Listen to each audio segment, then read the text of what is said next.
Hi friends, నేను మీ భాస్కర్ మేకల. So మొత్తానికైతే డే 3 ఓటింగ్ అనేది ఎలా ఉంది ఏంటి అండ్ ఓటింగ్ రిజల్ట్స్ మామూలుగా లేవు, గజ్జిబిజి గందరగోళం ఉన్నాయన్నమాట. నువ్వు ఎక్స్పెక్ట్ చేసిన దానికంటే ఎక్కువగా గందరగోళం సృష్టిస్తుంది. అసలు ఎవరు ఏ పొజిషన్లో ఉన్నారు, ఏ పొజిషన్ని లీడ్ చేస్తున్నారు, టాప్ పొజిషన్ ఎవరు, బాటంలో ఎవరు ఉన్నారు, ఇవన్నీ క్లియర్ కట్గా మాట్లాడుకుందాం. అంతకంటే ముందు వీడియోకి ఒక లైక్ వేసుకోండి, హైప్ అనే బటన్ని ఒకసారి క్లిక్ చేయండి, వీలైతే ఎండ్ వరకు చూసే ప్రయత్నం చేయండి. సో ఖచ్చితంగా మీకు నచ్చిన కంటెస్టెంట్కి యూజ్ అయ్యే ఛాన్సెస్ ఎక్కువగా ఉంటుంది, అది ఒకటైతే చెప్పగలను. ఇంకా లేట్ చేయను. టాప్ పొజిషన్లో బీభత్సమైన టఫ్ నడుస్తుంది అని అనుకున్నాం కదా. సో ఆ టఫ్ కాస్త ఇంకెక్కడికో వెళ్ళిపోయింది అనమాట, ఊహించని రేంజ్లోకి వెళ్ళిపోయింది. అసలు ఈ రేంజ్లో ఓటింగ్ అనేది ఉంటుందా, ఈ రేంజ్లో డిస్కషన్ అనేది ఉంటుందా అంటే, సో టాప్ పొజిషన్లో ఉన్నది రోహిత్ ఉన్నాడు.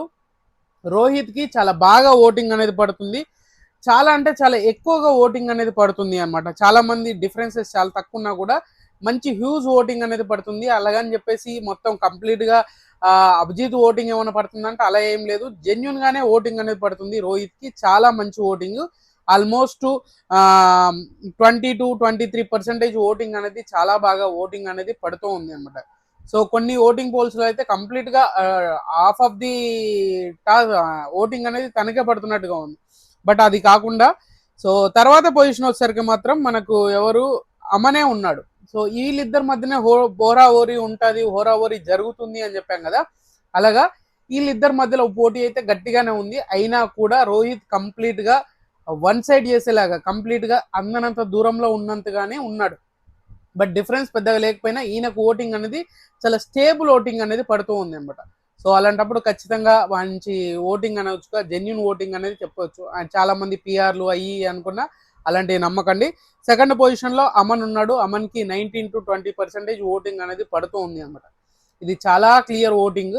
మరి ఇంకా ముందు ముందు ఎన్ని మార్పులు చేర్పులు ఉన్నాయో, అండ్ ఇంకా ఓట్ బ్యాంక్ పెరిగేది. అండ్ అమన్ గురించి ఒక ఇష్యూ అయితే నడుస్తుంది కదా, కళ్యాణ్ కావాల్సుకొని అమన్కి ఇచ్చాడు, అమన్ హ్యాండ్ రైజ్ చేపించి విన్నింగ్ స్పీచ్ ఇప్పించాడు, ఆయన పట్టుకున్నాడు అని బయట సోషల్ మీడియా బీభత్సంగా అయితే ఉంది. బట్ ఒకవేళ అది నిజమే అయితే మాత్రం ఖచ్చితంగా కంప్లీట్గా డ్రాబ్యాక్ అయిపోతాడు. అసలు ఊహించని రేంజ్లో అమన్ ఉండబోతున్నాడు అనే స్టేజ్కి వచ్చేస్తుంది ఒకవేళ అది రియల్ అయితే, కళ్యాణ్ పడాల సపోర్ట్ చేస్తున్నాడు అని అనుకొని ఉంటే.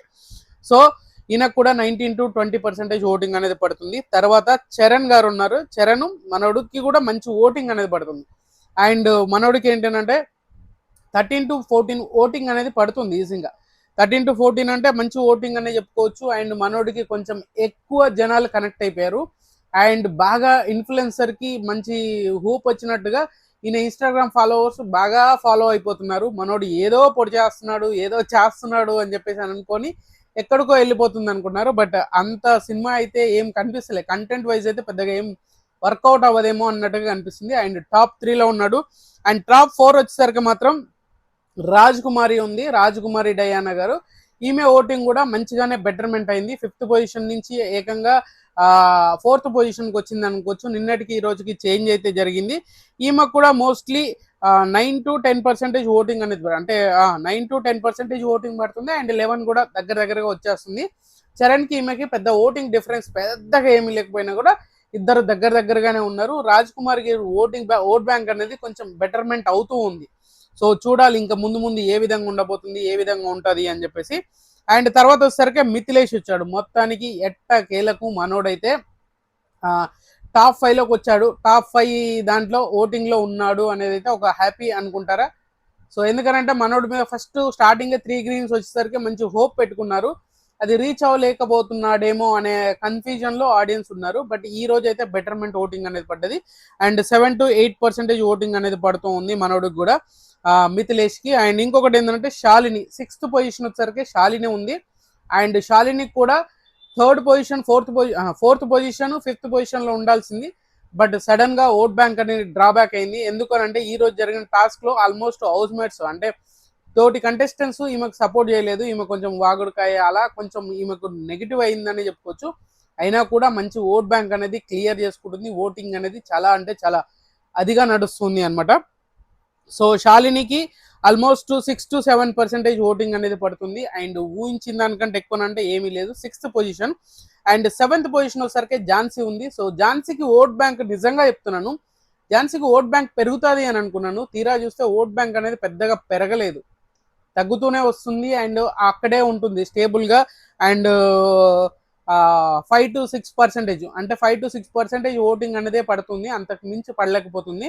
సింగిల్ డిజిట్కే పరిమితం అయిపోయింది. ఎందుకంటే మాకు ఎక్కువ ఫాలోవర్స్ ఉన్నారు, జనాలకు ఎక్కువ కనెక్ట్ అయింది, విలేజ్ బ్యాక్డ్రాప్ నుంచి ఎక్కువ ఓట్లు పడే ఛాన్సెస్ ఉన్నాయి, ఇలాంటివన్నీ ఉన్నాయి కాబట్టి సో ఏమన్నా అఫీషియల్గా డిఫరెన్స్ ఉండేదా అంటే పెద్దగా ఏం డిఫరెన్స్ ఉండకపోవచ్చు మనకు తెలిసిన ప్రకారంగా. ఈమె మాత్రం 7th పొజిషన్లో ఉంది. 8th పొజిషన్ వచ్చేసరికి మాత్రం సృష్టి ఉంది. ఈమె కూడా 4 to 5% ఓటింగ్ అనేది పడుతుంది. ఈమెకి ఎక్కడో ఏదో రాసి పెట్టి ఉందిరా బాబు అన్నట్టుగా బయట సోషల్ మీడియాలో బీభత్సంగా జరుగుతుంది. Navdeep reference and Navdeep hair stylist కి తెలిసిన ఫ్రెండ్ అంట. సో ఆ విధంగా కొన్ని రూమర్స్ అయితే నడుస్తుంది.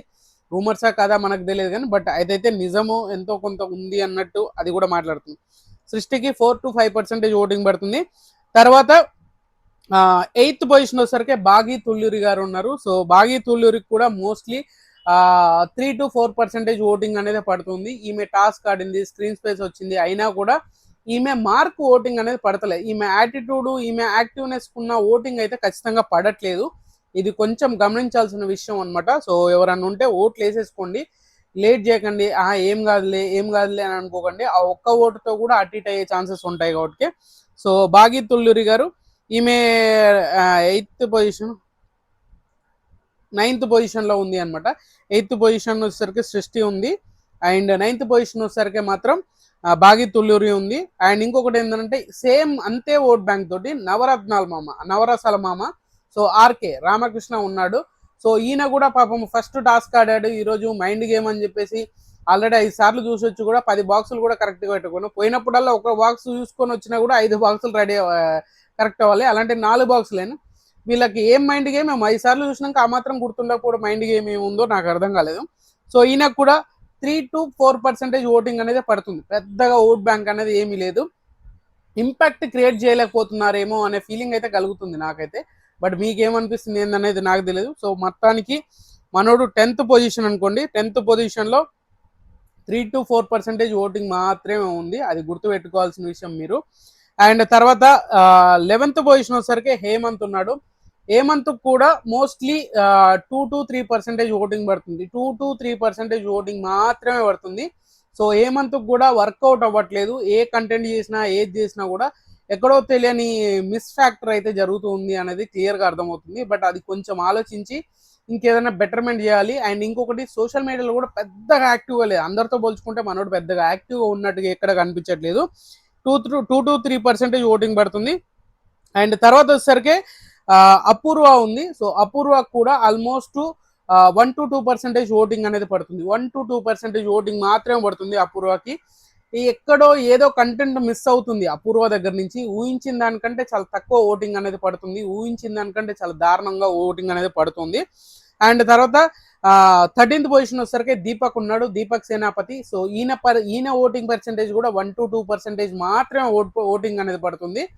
అండ్ ఈ రేంజ్లో ఓటింగ్ అనేది మనోడి దగ్గర నుంచి కంటెంట్ వస్తుంది, మంచి క్యారెక్టర్ ఉంది అండ్ నిజాయితీగా గేమ్ ఆడుతున్నాడు, అయినా కూడా ఓట్ బ్యాంక్ అనేది పెరగట్లేదు. ఇంకా ఆడియన్స్కి ఏదో కావాలి అని అనుకుంటా అది మాత్రం కొంచెం ఆలోచించాలి. సో ఈయన 13th పొజిషన్ ఉంటే లాస్ట్ పొజిషన్లో ప్రియా ఉంది. So Priya very very dangerous position. ఎక్కడి నుంచి అని అంటే మోస్ట్లీ ఆర్కే దగ్గర నుంచి, రామకృష్ణ దగ్గర నుంచి ప్రియా వరకు అందరూ డేంజర్ జోన్ అంటే.